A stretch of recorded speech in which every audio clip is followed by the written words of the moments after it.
सकते हो आज का नियम क्या होने वाला है। जैसे पाठ का, किसी पुस्तक का पाठ का नाम होता है, उसके इर्द गिर्द हर चीज घूमती है, उसी प्रकार जो मैं लाइन बोल रहा हूँ इसके इर्द गिर्द ये सारा वीडियो घूमने वाला है। तो मैं लाइन बोलता हूँ और आप बताइए। मूर्खता का इस्तेमाल करना सीखें। समझदार से समझदार व्यक्ति भी कई बार यहाँ समझदार से समझदार व्यक्ति भी कई बार यहाँ पता चलता है। ऐसे मौके होते हैं जब सबसे ज्यादा समझदारी यहाँ दिखाने में होती है कि आप कुछ नहीं जानते। आपको अज्ञानी नहीं होना चाहिए, लेकिन इसका नाटक करने में निपुण होना चाहिए। मूर्खों के बीच में समझदार बनना उतना ही लाभकारी है जितना कि पागलों के बीच में बुद्धिमान बनना। या पागलों के बीच में यदि आप बुद्धिमान बनने का यदि आपने प्रयास किया तो आप बिल्कुल निरस्त कर दिए जाएंगे, आप खत्म कर दिए जाएंगे। तो बिल्कुल सही बात है, ऐसा बहुत बार हुआ भी है कई लोगों के साथ। तो समझ पा रहे हो ना, जो व्यक्ति मूर्ख बनने का नाटक करता है वह मूर्ख नहीं होता, सर्वाधिक लोकप्रिय होने का सर्वश्रेष्ठ तरीका है सबसे मूर्ख व्यक्ति की हार ओढ़ना। लेकिन आप इस नियम का, आप इस शब्दों का इस्तेमाल हर जगह यूज नहीं कर सकते। इनका सिर्फ परिस्थिति को देखकर यूज करें। जानने वाला व्यक्ति पढ़ाई में आ रहा है उसके समझ दिखाया जाता है कि हाँ हमारे अंदर है ये शायद तो नहीं उसके सामने मूर्ख बन जा रहा है। बिल्कुल नहीं कि मैं कुछ नहीं जानता नहीं, क्योंकि समझदारी से यूज करना है नियम। इतना तो आप जानती हो कहाँ पर यूज करना है, क्या करना है। तो फिर चालू कर दें। आज का इस पुस्तक का, इस लॉ का नियम है, इसका नाम है मूर्ख बनाने के लिए मूर्ख बनने का नाटक करें, सामने वाले से ज्यादा मूर्ख दिखें। इस नियम का प्रयोग करते हुए बिस्मार्क ने कैसे ऑस्ट्रेलिया के प्रधानमंत्री से यानी कि कोई नहीं राजा था, उस राजा से कैसे हस्ताचार करवा लिए, क्योंकि उससे उस पर हस्ताचार करवाना बहुत अच्छा का खेल नहीं था, लेकिन इस नियम की बदौलत उसने सारा कर दिया। तो फिर इस नियम में ऐसा क्या है, इस नियम ने बिस्मार्क का पूरा जीवन ही बदल दिया। चालू करते हैं ना। नियम है मूर्ख बनाने के लिए मूर्ख बनने का नाटक करें, सामने वाला से ज्यादा मूर्ख दिखाएं, लेकिन उसका इस्तेमाल आना चाहिए। हर जगह मूर्ख नहीं बनाया जाता, नहीं हर जगह मूर्ख बनाया था। तो इंडिया में क्यों लिखी हुई है, क्योंकि इस नियमों को सावधानी पूर्वक जगह पर इस्तेमाल करना पड़ता है ना। कोई भी यहाँ पसंद नहीं करता कि वह सामने वाले से ज्यादा मूर्ख दिखाई दे। एक बिल्कुल साइकोलॉजी देखो, आप कोई व्यक्ति है आपसे वो बता रहा है यानी आपसे बातचीत हो रही है, तो आप ये नहीं चाहोगे तो आने वाला बुद्धिमान निकले मेरे सामने, मतलब मुझसे अधिक बुद्धिमान हो।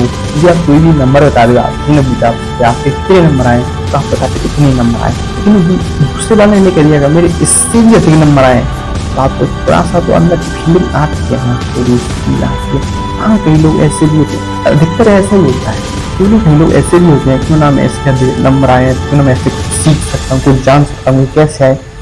लेकिन ऐसे बहुत कम लोग होते हैं, लेकिन ऐसे लोग होते तो कंपटीशन नया रेखा पहुंच जाता, और कंपटीशन की बात क्या, दुनिया ही बदल जाती भाई। ये कंपटीशन की क्या बात कर रहे हो, ऐसा बहुत कुछ होता है। क्योंकि सीखने की चाहत हर इंसान में नहीं होती। कई व्यक्ति दूसरा यदि आपसे अधिक ज्ञान है तो उसके बारे में ये सोच लेता है इसको मुझे हराना है, नहीं हराना नहीं है, उससे कुछ सीखना है भाई। सीखने से ही तो आप उसके बराबर, उसके लेवल, उसके अधिक बनोगे, ना कि उससे बहस करने से। उसने वो ज्ञान कहाँ से प्राप्त किया जो आपसे अधिक है उसमें। तो ये सारी चीज जानिए और सीखिए, इसको समझदारी से यूज करिए। मेरा कहने का मतलब है यदि आप पागल है, मूर्ख है, ऐसे लोगों से आपका पाला पड़ जाता है जो बुद्धि मतलब थोड़ी बुद्धि लेवल के, आपको पता चलता है कि लोगों से मुड़माना अच्छा नहीं है। अगर कोई शराब या दारूबाज है तो इनसे मुड़माना कैसे जाता है, कैसे इनसे बातचीत की जाती है, सारा जानने वाला है ना। तो वहां पर आपको मूर्ख बनना, वहां पर आपको बुद्धिमान नहीं बनना है कि शराब नहीं पीनी चाहिए, इससे ये होता है वो होता है, ऐसी बातें नहीं करनी चाहिए। क्योंकि वो यदि ऐसा उसने कई लोगों ने भी कहा उससे, तो आप उन्हीं की कैटेगरी में चले गए, तो आप में और लोगों में फिर अंतर ही क्या रहा, अंतर तो होता है ना। तो सोच जब आपकी सबसे अलग होती है, जब आप अलग नजर आते हो, जब आपका सबसे अलग सम्मान होता है। यदि हर व्यक्ति का सम्मान होने लग गया तो सम्मान की महत्वता कम जाएगी। सम्मान उसी का होता है जिसमें कोई योग्यता होती है। मैं इस नियम को पहले भी कह चुका हूँ, लेकिन अब इस नियम को छोड़कर दूसरे नियम पर आते हैं, जल्दी जल्दी प्रारंभ करते हैं ना। अब चलते हैं। इस नीति का लाभ यहाँ है कि इससे आप शिकार खुद को आपसे ज्यादा बुद्धिमान मान लेते हैं। जब उन्हें इस बात का विश्वास हो जाएगा तो वे भी कभी यहाँ शक नहीं करेंगे कि आप जैसे मूर्ख का कोई छिपा हुआ उद्देश्य भी हो सकता है। यदि आप किसी व्यक्ति के आगे मूर्ख बन जाते हैं, मूर्ख मतलब थोड़ा नीचे लेवल के हो जाते हैं उसकी नजरों में, तो व्यक्ति आप पर अधिक गौर नहीं करेगा, ना कि आपके उद्देश्य को जानने का प्रयास भी नहीं करेगा। ये आपने अपनी प्लानिंग बता दी, ऐसा करूंगा वैसा करूंगा, तो वो सोचेगा एक मेरे से आगे बढ़ेगा, फिर वो आपके पीछे लग जाए। लेकिन नहीं, आपको बस नियमों को, अपनी जो लक्ष्य है उन पर चलते रहना है। आपको विद्युत पैदा नहीं करनी है, व्यक्ति आधा तो ऐसे परेशान होता है, खुद अपने कर्मों से परेशान होता है, वो कोई उद्देश्य बताता है किसी व्यक्ति को, तो व्यक्ति उसका विरोध करने लग जाता है कि इसका ये उद्देश्य है, मैं इसको खत्म करूंगा। लेकिन आपको उद्देश्यों को, अपने लक्ष्य को जब तक नहीं बताना, जब तक भी प्राप्त ना करें। लेकिन ऐसी बात है, जब आप प्राप्त हो जाएगा सबको पता लग जाएगा, लेकिन आपको उससे पहले किसी से नहीं कहना है, क्योंकि ऐसा कहोगे उसी से कहना है जो इसमें सहायक हो। लेकिन आपको सहायक कौन है और बाधक कौन है, ये सारी चीज आपकी दिमाग में क्लियर होनी चाहिए ना। तो आगे बढ़ते हैं, वैसे बहुत सारी बात है, लेकिन हम लॉ पर चलते हैं ना, तो बहुत सारा ट्रेंड भी है। यह बर्दाश्त करना बहुत मुश्किल होता है कि कोई दूसरा हमसे ज्यादा बुद्धिमान है। यहाँ बर्दाश्त करना सबसे मतलब बहुत कठिन होता है कि कोई व्यक्ति हमसे अधिक बुद्धिमान है। अधिकतर ऐसा ही, अरे यार मैं अपवाद की बात नहीं कर रहा, ऐसा हो सकता है, अपवाद भी हो सकता है इसका, लेकिन अधिकतर ऐसा ही होता है। समझ रहे हो ना बात को? कम से कम 99% लोगों की का सोच यही है कि दूसरा मतलब बहुत मुश्किल होता है आप बर्दाश्त करना कि दूसरा व्यक्ति बुद्धिमान है उससे। हर व्यक्ति मतलब बहुत बुद्धिमान होना चाहता है, लेकिन किसी व्यक्ति को लग जाएगा उस मुझसे अधिक बुद्धिमान वो व्यक्ति है, तो उसका पीछा करेगा, उसको कमजोर करने का प्रयास करेगा। इन सारी चीजों को नियम की ओर चलते हैं ना। हम आमतौर पर ऐसे दूसरे तरीके से तर्क संगत साबित करने की कोशिश करते हैं। उसके पास सिर्फ किताबी ज्ञान है, जैसे कि हम बुद्धिमान व्यक्ति है, मतलब उससे मतलब बहुत ज्ञान है उसके अंदर, आपको लगता है तो आपसे योग्यता है उसके अंदर, तो आप उसके प्रति क्या कहते हो? ऐसे मतलब बहुत उसके पास किताबी ज्ञान है, जबकि मेरे पास असली ज्ञान है। उसके माता पिता ने उसकी अच्छी शिक्षा दिलाई है, इसलिए मैं उससे कम मतलब ऐसे होता है। उसके माता पिता ने उसकी अच्छी शिक्षा के लिए इतना ज्यादा खर्च किया है। अगर मेरे माता पिता के पास इतना पैसा होता, अगर मुझे इतनी अच्छी शिक्षा मिली होती, वह इतना स्मार्ट नहीं है जितना वह सोचता है। ये सारे, यदि कोई व्यक्ति ऐसे इन वाक्यों का यूज करे, आप ये भी सोच सकते हैं, इन वाक्यों को यूज करे तो ना व्यक्ति, तो उसको समझ लेना कि बहुत मूर्ख तो नहीं, लेकिन ऐसा सच भी हो सकता है, हो सकता है आगे वाला, लेकिन आपको हर चीज को कंसिडर मतलब और अपना दिमाग का यूज करने के साथ यूज करना है ना। समझ पा रहे बात को? उसके बाद इन शब्दों में यूज करे तो कोई व्यक्ति या तो वो सीखने के प्रति लालसा नहीं है, वो 99% लोगों के अंदर ही आता है। 1% लोग ही होते हैं जो उससे सीखने का प्रयास करते हैं कि हाँ इसने ये अच्छी शिक्षा ली है तो अच्छी बात है, मैं भी इससे कुछ सीखता हूँ। ये नहीं कि उसने उसके पास अधिक पैसे थे इसलिए उसने शिक्षा अधिक ग्रहण की, हम भी तो अधिक ग्रहण कर सकते हैं। आज की इन्फॉर्मेशन में कोई कमी नहीं भाई, सीखने की कोई कमी नहीं, हर जगह कोर्स बिक रहे हैं हर चीज के, है ना। समझ पा रहे हो मेरी बात को? समझो, क्योंकि हर बात को समझने के लिए दिमाग की जरूरत होती है, और दिमाग का समझने के बाद उसको यूज करना भी आना चाहिए ना। मिलनी बहुत ठीक है, क्योंकि ज्यादातर लोगों के आडंबर के लिए बुद्धिमत्ता का विचार इतना महत्वपूर्ण है, इसलिए यहाँ बहुत महत्वपूर्ण है कि हम किसी व्यक्ति की मानसिक शक्ति का धोखे से भी कभी अपमान ना करें या उस पर संदेह प्रदर्शित ना करें। यदि कोई व्यक्ति कोई ये पूछना चाहता है मेरे में कमी क्या है, मैं इसको सिखाना चाहता हूँ, मैं अपने जीवन को बदलना चाहता हूँ, तो उसके लिए आप बता सकते हो। लेकिन कोई व्यक्ति को आपको आगे से उसको ऐसा महसूस भी नहीं कराना है, नहीं तो आपके लिए आपके लक्ष्य में विघ्न पैदा हो जाएगा। आपको विघ्न पैदा नहीं करना है, आपको पहले अपने लक्ष्यों तक पहुंचना है, उसके बाद देखेंगे क्या करना है। समझ पा रहे हो ना बात को? तो समझ रहे हो ना। धोखे से भी कभी अपमान ना करें, उस पर संदेह प्रदर्शित ना करें, यहाँ एक अक्षम्य अपराध है। लेकिन अगर आप इस कठोर नियम का पूरी तरह पालन कर सकते हो तो आप धोखा देने के बहुत तेरे रास्ते खोल लेते हैं। चतुराई से लोगों को यहाँ विश्वास दिलाएं कि वे आपसे ज्यादा बुद्धिमान है। ये अपना किसी व्यक्ति को विश्वास दिला दिया कि आने वाला व्यक्ति आपसे बुद्धिमान है, यानी आपने किसी व्यक्ति को एक विश्वास दिला दिया कि जो आने वाला व्यक्ति है वो मूर्ख है, मैं बुद्धिमान हूँ, उससे अधिक जानता हूँ, तो आपको उससे कभी आएगा तो अधिक बतराएगा भी, क्योंकि उससे अपमान महसूस नहीं हुआ आपसे, मतलब एक दोस्त की तरह व्यवहार करेगा, मतलब दोस्ती लेवल पर सिखाने का भी प्रयास करेगा। लेकिन उनकी देखा जाता है, दृष्टिकोण देखा जाता है कि दूसरा व्यक्ति कैसा है कैसा नहीं है ना। समझ पा रहे बात है ना, यूज कर सकते हो आपके दिमाग के अंदर, है ना। लेकिन आप इस कठोर नियम का पूरी तरह पालन कर सकते हो तो आप धोखा देने के बहुत रास्ते खोल देते हो। ठीक है, आपसे ज्यादा बुद्धिमान है, या इस तरह से आप उन्हें जंजीर से बांध देते हैं। आपके द्वारा जगाई गई बौद्धिक श्रेष्ठता की भावना उनकी शंका की मांसपेशियों से तल कर देती है।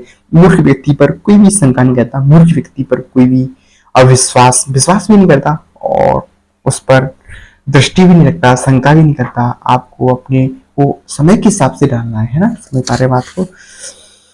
अब एक उदाहरण आता है बिल्कुल रियलिटी का। 1865 में प्रासिया के शासक ओटेटो वैन, यानी कि 1865 में प्रासिया के शासक ओटेटो वैन बिस्मार्क चाहते थे कि ऑस्ट्रेलिया एक संधि पर हस्ताक्षर करे, यानी कि बिस्मार्क चाहते थे 1865 में कि ऑस्ट्रेलिया एक संधि पर हस्ताक्षर करे। यह संधि पूरी तरह से प्रासिया के हित में थी, जो शासक था ना, यानी कि बिस्मार्क के हित में थी। ऑस्ट्रेलिया के धोखे विरुद्ध थी। अब एक नियम आता है, इंसान को अपनी बुद्धि पर जितना गर्व होता है उतना किसी और चीज पर नहीं होता है, क्योंकि इसकी बदौलत उसे प्राणी जगत में सर्वश्रेष्ठ स्थान मिला है। किसी को भी यह एहसास ना कराएं कि आप बुद्धि के मामले में उससे श्रेष्ठ हैं। अपनी बुद्धि का ढिढोरा पीटना मूर्खता है, बल्कि दूसरा व्यक्ति ये समझता है इससे मेरी समस्या का सॉल्यूशन किया तो उस व्यक्ति को अच्छा लगेगा, लेकिन आपने बुद्धिमानी का यूज किया तो उस वक्त उसको बहुत बुरा लगेगा ना। समझ पा रहे हो ना बात को? ढिढोरा पीटना मूर्खता है ना। हालांकि पद और संपत्ति हमेशा समाज में ऊंचा स्थान पा सकते हैं, लेकिन बौद्धिक क्षमता यहाँ पाने की कभी आशा नहीं कर सकती। बौद्धिक क्षमता को नजरअंदाज करना ही सबसे अच्छा होता है, और लोग इस पर ध्यान सिर्फ इसलिए देते हैं क्योंकि वे या तो इसे असभ्य मानते हैं या फिर ऐसी चीजें जिस पर इसके मालिक का, लेकिन मैं नहीं कह रहा, अनुचित अधिकार नहीं है, जिस पर यहाँ खाम खाम गर्व करने का दुस्साहस करता है। इसका बदला लेने के लिए लोग गोपनीय रूप से उसे किसी दूसरे तरीके के नुकसान पहुंचाने या अपमानित करने की कोशिश करते हैं और किसी उपयुक्त अवसर का इंतजार करते हैं। विनम्र व्यवहार करने वाला व्यक्ति भी अगर अपनी बौद्धिक श्रेष्ठता का दावा करता है तो लोग उसे नजरअंदाज नहीं करेंगे। गार्डन ऑफ रोजेस में शादी में कहा था, आप को यहाँ जान लेना चाहिए कि समझदार लोग मूर्खों के साथ रहने से जितना बचते हैं, मूर्ख लोग समझदारों से मिलना उससे 100 गुना ज्यादा नापसंद करते हैं। एक बार फिर सुनना इस बात को, है ना, नापसंद करते हैं। दूसरी तरफ मूर्ख बनना एक सच्ची अनुशंसा है, क्योंकि जिस तरह ठंड के मौसम में शरीर को गर्मी अच्छी लगती है, उसी तरह मस्तिष्क को अपनी श्रेष्ठता अच्छी लगती है, और हर व्यक्ति ऐसे व्यक्ति का साथ पसंद करेगा जिससे उसे अधिक बुद्धिमान होने का एहसास हो। ठीक उसी तरह जिस तरह वहां जाड़े के मौसम में आग के पास बैठना या धूप में घूमना पसंद करेगा, लेकिन इसका मतलब यहाँ भी है कि श्रेष्ठता दिखाने के कारण उसे नापसंद किया जाएगा। अगर कोई व्यक्ति यह चाहता है कि लोग उसे पसंद करें तो उसे बुद्धि के मामले में खुद को हीन दिखाना चाहिए। या आर्थर शोपेनहावर का नियम है। शोपेनहावर एक पहले एक वैज्ञानिक हुए थे, शायद लगता है, मेरे को नाम आ रहा है इसका। तो वो खाने वाले थे बिस्मार्क के प्रासी के साथ। बिस्मार्क 1865 ईस्वी में वे एक उस पर दस्तखत करना चाहते हैं, हस्ताक्षर करना चाहते हैं ऑस्ट्रिया के शासक से। वो कैसे किया जाए इस नियम से जानते हैं ना। बिस्मार्क जानते थे कि ऑस्ट्रेलिया वालों से हस्ताक्षर करवाने के लिए उन्हें कोई चाल चलनी पड़ेगी। ऑस्ट्रेलिया का कूटनीतिज्ञ काउंट ब्लॉम यानी उसका शासक था ब्लॉम, यानी ताश के पत्तों का चतुर खिलाड़ी था। उसका विशेष प्रिय खेल क्विज था। वह अक्सर कहता था कि किसी के भी क्विज खेलने का तरीका यानी कि ताश खेलने का तरीका देखकर हम उस व्यक्ति का चरित्र जान सकता था। बिस्मार्क ने ब्लॉम के बारे में सुन रखा था। संधि पर चर्चा के एक रात पहले बिस्मार्क ने ब्लॉम के साथ क्विज खेलने का प्रस्ताव किया। बिस्मार्क ने बाद में लिखा है कि मैं इतने मूर्खतापूर्ण ढंग से खेला कि हर व्यक्ति हैरान रह गया। मैं कई 1000 सिक्के हार गया, लेकिन मैं ब्लॉम की मूर्ख बनाने में सफल हो गया, क्योंकि उसे विश्वास हो गया था कि मैं बहुत ही दुस्साहसी हूँ। दुस्साहसी दिखने के अलावा बिस्मार्क ने मूर्ख होने का नाटक किया। मूर्खतापूर्ण बातें कहीं और घबराहट कर विनय करते हुए बेसिर पैर की बातें करते रहे। इस सबसे ब्लॉम को ऐसा लगा कि उसने बहुमूल्य जानकारी इकट्ठी कर ली है। वह जानता था कि बिस्मार्क आक्रामक है। पेशिया में उनकी पहले से ऐसी छवि बनी हुई थी जिस तरीके से खेले थे, ऐसे इस बात की पुष्टि होती है। और ब्लॉम जानता था कि आक्रामक लोग मूर्ख और जल्दबाज होते हैं। उसने सोचा कि बिस्मार्क जैसा असावधान मूर्ख ठंडे दिमाग से योजना बनाने और धोखा देने में अक्षम होगा। इसलिए उसने समझौते पर एक उड़ती नजर डाली और उस पर हस्ताक्षर कर दिया। उड़ती नजर मतलब उस पर नजर ध्यान ही नहीं दिया, उस दस्तक पर क्या लिखा है, समझ रहे बात को, कर दिए। जैसे ही स्याही सूखी, बिस्मार्क ने खुश होते हुए कहा, देखिए मुझे यकीन नहीं था कि ऑस्ट्रेलिया कोई भी राजनेता इस दस्तावेज पर हस्ताक्षर कर सकता था। ऑस्ट्रेलिया का उस पर कोई भी व्यक्ति हस्ताक्षर नहीं कर सकता, क्योंकि उसमें ऐसी चीजें थी, ऐसी लिखी थी जो प्रेसिया के बिस्मार्क के ही हित में थी, बल्कि आगे के बारे में बिल्कुल हित में नहीं थी। लेकिन उसका हस्ताक्षर कैसे की, यानी कि उसमें साइन कैसे किए, वो आपने जान लिया ना। चीन में एक कहावत लोकप्रिय है, शेर को मारने के लिए सुअर बनने का नाटक करना चाहिए। यदि आपको शेर को मारना है तो सुअर बनने का नाटक, यानी कि यदि कोई शेर है, कोई शिकारी है, तो सबसे पहले वो क्या करता है, यानी कि पहले शिकारी को ही मतलब सुअर बनना पड़ता है, यानी कि उसका ग्राहक बनना पड़ता है, कम बुद्धिमान बनना पड़ता है उस व्यक्ति सामने वाले से। यदि आप किसी का शिकार करना चाहते हो तो उसके समझ आपको बुद्धिमान नहीं बल्कि मूर्ख दिखना है, इतना मूर्ख कि आप वो आपको देखे तो हीन समझे कि इससे मुझे कोई हानि नहीं है, ऐसा दिखना पड़ता है। ये चीन में बहुत ही है ना कहावत है, जमाने की शिकारी, ठीक है, यहाँ कहावत पुराने जमाने की शिकारी की तरकीब से उत्पन्न हुई है, जिसमें शिकारी सुअर की खाल ओढ़ लेता है, जिसमें शिकारी सुअर की खाल ओढ़ लेता है और उसकी आवाज की नकल करता है। शक्तिशाली शेर सोचता है कि कोई सुअर उसकी तरफ आ रहा है, इसलिए वहां उससे करीब आने देता, क्योंकि उससे कोई चिंता नहीं है उस सुअर से, उसे पता है इस सुअर के अंदर क्या है। मूर्खता का प्रदर्शन, ऊपर खाल का प्रदर्शन। समझ पा रहे हो बात को, है ना? समझ पा रहे तो अच्छी बात है ना। उसने कहा खुद चलकर, ठीक है, उसने सोचना कि कुछ होता है, और तो इस बात पर क्यों कुछ हो जाता है, हाँ सुअर मेरे पास आ रहा है, शिकार खुद चलकर उसके पास आ रहा है, लेकिन अंत में शिकारी कुछ होता है। क्योंकि पता था कि खाल उड़ने वाले अलग है, उसके अंदर वाला व्यक्ति अलग है, लेकिन यदि वो ये ना करता बल्कि सिर्फ ये समझ जान लेके चला जाता तो सारा खत्म कर देता उस शिकारी को। फिर शेर भी अपनी फिर पूरी ताकत का इस्तेमाल करता। यदि आप मानसिक स्थिति से किसी को इतना बेवकूफ बना देते हो ना, ये बहुत ही अधिक, तो आप फिर जीत जाते हो, जंग को हारा तो जब जीते जाते हो, है ना? समझ पाए आपको? सुअर का नाटक करना उन लोगों के साथ व्यवहार में चमत्कारी परिणाम देता था जो शेर की तरह अति आत्मविश्वासी और दम्मी होते थे। उन्हें आप जितने आसान शिकार लगेंगे, आप उतने ही आसानी से बाजी भी पलट सकते हैं। आपने नाटक देखा हो, चल ठीक है, वो पीछे बात। तो बुद्धि एक ऐसा गुण है जिसका कम से कम प्रदर्शित करना चाहिए, लेकिन ये भी समझना नहीं कहाँ प्रदर्शित करना चाहिए, कहाँ प्रदर्शित नहीं करना चाहिए, है। बुद्धि एक ऐसा गुण है जिसका कम से कम प्रदर्शन करना चाहिए, लेकिन यहीं पर ही क्यों रुके हैं? पसंद और अभिरुचियों भी दम्म के मामले पर बुद्धि के आसपास ही होती है। अगर आप लोगों को यह महसूस कराते हो कि उनकी रुचियां आपसे ज्यादा महत्वपूर्ण है, तो उनका रक्षा कवच शिथिल हो जाएगा। वे आपको अपने आसपास रखेंगे क्योंकि आपके करीब रहने पर वे श्रेष्ठ महसूस करते हैं। कोई व्यक्ति श्रेष्ठ महसूस करना चाहता है, व्यक्ति इज्जत चाहता है दूसरे व्यक्ति से। आपने यदि दूसरे व्यक्ति से ज्ञान लिया, उसने एक मतलब 10-15 मिनट की आपसे बातचीत करी, आपको कुछ ज्ञान दिया तगड़ा वाला, लेकिन आपने उस ज्ञान को, अब 2 मिनट रुक जाओ, उनका रक्षा कवच शिथिल हो जाएगा।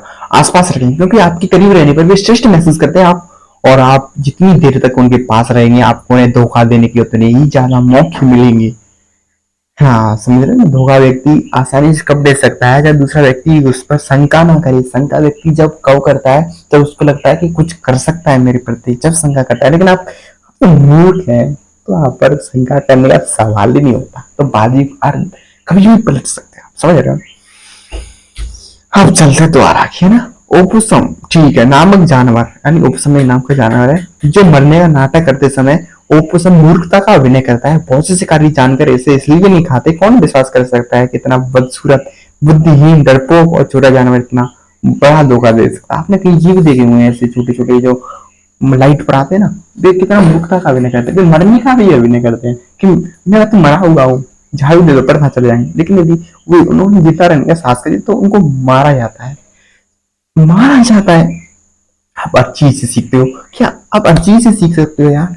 मैंने भी नहीं समझ रहा, कई कीटाणु वैसे होते हैं, तो हमने जो कुछ भी जाना उसको मतलब शुरुआत से करते हैं ना। मूर्खता का इस्तेमाल मैं फिर ही कहना चाहता हूँ, जो मैंने पहले लाइन बोली थी ना शुरुआत में, मूर्खता का इस्तेमाल करना सीखे। समझ, मूर्खता का इस्तेमाल करना सीखे, ना कि मूर्खता को हर समय इस्तेमाल करना सीखे। इन दोनों बातों में कुछ तो फर्क है ना, तो फर्क है, तो इस फर्क को जानिए और इस्तेमाल कीजिए। मूर्खता का इस्तेमाल करना सीखें, बल्कि हर समय मूर्खता का अभिनय ना करें। समझ रहे हो ना? समझदार से समझदार व्यक्ति भी कई बार यहाँ पता नहीं चला पाता। ऐसे मौके होते हैं जब सबसे ज्यादा समझदारी यहाँ दिखाने में होती है कि आप कुछ नहीं जानते। आपको ज्ञानी नहीं होना चाहिए, लेकिन इसका नाटक करने में निपुण होना चाहिए ना। समझ पाए बात को? निपुण होना चाहिए। मूर्खों के बीच में समझदार बनना उतना ही लाभकारी है जितना कि पागलों के बीच में बुद्धिमान बनना। जो व्यक्ति मूर्ख बनने का नाटक करता है वहां मूर्ख नहीं होता। सर्वाधिक लोकप्रिय होने का श्रेष्ठ तरीका है सबसे मूर्ख व्यक्ति की काल फोड़ना, लेकिन ये समझदारी से इस्तेमाल करना आना चाहिए भाइयों। तो हमने इस वीडियो में जाना, इस सारे टॉपिक में कवर किया, इस नियम का उपयोग किया, या आप इस नियम से आप क्या क्या कर सकते हो। यदि जो बिस्मारकता, अब हम चलते हैं ना, जो भी हमने पढ़ाया ना उसको थोड़ी और डीपली हम अंदर जाकर के उससे कुछ अच्छी चीजें निकाल के लाते हैं और अच्छी चीजें सीखते हैं। समझ पा रहे हो ना बात को? कुछ अच्छी चीजें सीखते हैं। तो क्या चीजें सीखते हैं? जो बिस्मार्क ना प्रेसिल 1865 में प्रेसिल का रहना था था बिस्मार्क, और ऑस्ट्रेलिया का था, मैंने पढ़ा था शायद खिम्सटन, कौन था मैं ध्यान गया है ना। तो वो ताश खेलने में उससे आता, ठीक है, ताश खेलने में उससे आता, वो व्यक्ति ताश खेलता, दूसरा व्यक्ति उससे तो पता लगा लेता है कि व्यक्ति का स्वभाव कैसा है, इसके साथ कैसा व्यवहार करना चाहिए, ये व्यक्ति मेरे लिए हानिकारक है या नहीं है। लेकिन बिस्मार्क ने ऐसा नहीं किया कि मैं इसके लिए बिल्कुल भी हानि, वो जिस चीज को देखता था उसी का उस व्यक्ति ने अभिनय किया आगे वाले ने, तो वो समझ ही नहीं पाया कि अभिनय कर रहा है या सच में। लेकिन यदि वो इतना तो बुद्धिमान था कि उसको ये भी पता चल सकता था कि नाटक कर रहा है मेरे आगे, लेकिन बिस्मार्क बिल्कुल, मैंने कहा ना लास्ट में, इसमें आपको निपुणता आनी चाहिए, निपुणता आनी चाहिए। मैंने निपुणता का इस्तेमाल ही क्यों किया, क्योंकि आपने इसका अभिनय किया और आप उसमें फेल हो गए, तो फिर आपको फिर समझ रहे हो ना, हर बात पर फिर शक भी किया जाएगा कि मूर्खता का अभिनय कर रहा है या मूर्ख व्यक्ति है। समझ रहे बात को। फिर यदि आप मूर्ख व्यक्ति आप हर जगह हर हिसाब से डलना सीखो, कहाँ पर बुद्धिमानी दिखानी है, कहाँ पर मूर्खता दिखानी है, हर जगह हर चीज का उपयोग किया जाता है, कहाँ पर सच बोलना है, कहाँ पर झूठ बोलना है, हर चीज का पता होना चाहिए और इसका यूज करना आना चाहिए अपने फेवर में, अपनी लाइफ को सुधारने में और लोगों की भी जिंदगी बदलने में। समझ बात को। तो आज का नियम हमारा खत्म होता है, इस नियम को आप इस्तेमाल करके बहुत कुछ हासिल कर सकते हो। लेकिन मैं एक आपको बात बोल दूं, लोगों को यहाँ बर्दाश्त करना सबसे अधिक मुश्किल होता है कि कोई व्यक्ति उससे अधिक बुद्धिमान है आगे वाला, ये बस सबसे अधिक बर्दाश्त करना सबसे अधिक कठिन है। लेकिन कई व्यक्ति ऐसे भी होते हैं, इसके अपवाद भी होते हैं, लेकिन उन व्यक्ति की बात नहीं करना। लेकिन आप ऐसे देखोगे ना तो 99% व्यक्ति, मतलब 99.99 ऐसे व्यक्ति निकलेंगे जो आगे वाले को, यदि कोई व्यक्ति बुद्धिमान है तो खराब है। समझ रहे हो ना मेरी बात को, सबसे बड़ा चीज है, समझ गए ना बात को। तो कहाँ पर अभिनय करना है, कैसे करना है, इन सारी चीजों को आपके ऊपर छोड़ता हूँ कि कहाँ पर यूज करना है, इतना तो आपको पता ही है। तो आज बहुत कुछ सीखा आपने इस नियम की वजह से। बिस्मार्क जैसे बुद्धिमान राजा ने अपने शासन को चलाया, इस नियम की वजह से उसने लाखों लोगों के आपस में लड़ाई से भी बचाया। इस नियम की बदौलत उसने वो हासिल किया जो कई वर्षों में हासिल नहीं किया जा सकता। यदि इस नियम को नहीं किया होता इसका पालन, तो उसको बहुत हानि भी हो सकती थी बिस्मार्क को। समझ रहे हो ना बात को। कई जगह मूर्ख दिखना भी आसान होता है, लेकिन जो हमारे स्वाभिमान राजा थे ना, जो राजस्थान के, उन्होंने कभी इसका प्रदर्शन किया ही नहीं, अपनी मतलब मूर्खता का प्रदर्शन तो किया ही। वो तो बुद्धिमान बनने का हरदम प्रयास करते, मैं राजा, मैं बुद्धिमान, मैं सबसे सर्वश्रेष्ठ, लेकिन ऐसा होता नहीं है। इसी कारण आपस में लड़के मारे गए बेचारे, और अंग्रेजों ने राज किया इस देश पर। अब समझ रहे हैं इस लोगों की कितनी प्रधानता है। इसके बहुत कई उदाहरण हो सकते हैं, लेकिन अब हम खत्म करते हैं क्योंकि लंबा वीडियो भी हो चुका है और लंबी बातें भी हो चुकी है। लेकिन लंबी बातें नहीं है भाई, ये कुछ नियम है, कुछ लो है, इनका यूज करना आपको आना चाहिए हर जगह। यदि आपने इनका यूज किया ना सही तरीका से, तो आप कई लोगों से बहुत आगे हुए, बहुत आगे। कई लोगों को तो पता है ना, कोई व्यक्ति अपना लक्ष्य बनाता है, लेकिन अब वो उलझ किस बात में जाता है कि दूसरे व्यक्ति से बोलना क्या है, दूसरे व्यक्ति से बातचीत क्या करनी है, दूसरे व्यक्ति को मूर्ख कैसे बनाना है, वो खुद को ज्ञानी कैसे दिखाना है, इस चीज में वो उलझ जाता है। आपको दिखना नहीं ज्ञानी, बल्कि आपको एक्चुअल में ज्ञानी होना चाहिए। आपको मूर्खता का प्रदर्शन करना आना चाहिए, लेकिन आपको मूर्ख व्यक्ति नहीं बनना है। समझ रहे हो। आपको बुद्धिमानी का प्रदर्शन नहीं करना है, बल्कि बुद्धिमान होना है। दोनों बात विपरीत है ना। मूर्खता प्रदर्शन करनी है, लेकिन मूर्ख नहीं होना है। बुद्धिमान होने का यानी कि बुद्धिमान आपको होना है, बुद्धिमान होने का प्रदर्शन नहीं करना है। समझ के दोनों बातों को, फर्क को। तो आज का सारा टॉपिक क्लियर होता है, क्लियर कट योर पहली बात है ना। तो थैंक यू दोस्तों, यदि आप एंड तक बने हो तो आप इस नियम से बहुत कुछ लाभ उठाओगे जिंदगी में। यदि आप नहीं बनी हुए तो फिर बन जाइए शुरुआती, क्योंकि सबके पास मौका है इस पल। यदि आप इस बात को सुन रहे हो तो न जाने आगे आने वाली लाइफ कैसी हुई, क्योंकि डिसाइड कौन करता है आगे आने वाली लाइफ को। एक रूल फॉलो करते हैं, आपने क्या किया, किस समस्या के प्रति क्या नजरिया रहा और किस वक्त आपने क्या बात कही, ये सारी चीजें मैटर करती हैं आपकी लाइफ में। तो ठीक है, अपनी लाइफ को बढ़िया बनाइए। थैंक यू दोस्तों। यू आर अंडर रेस्ट में, बल्कि यू आर वेरी बुद्धिमान पर्सन।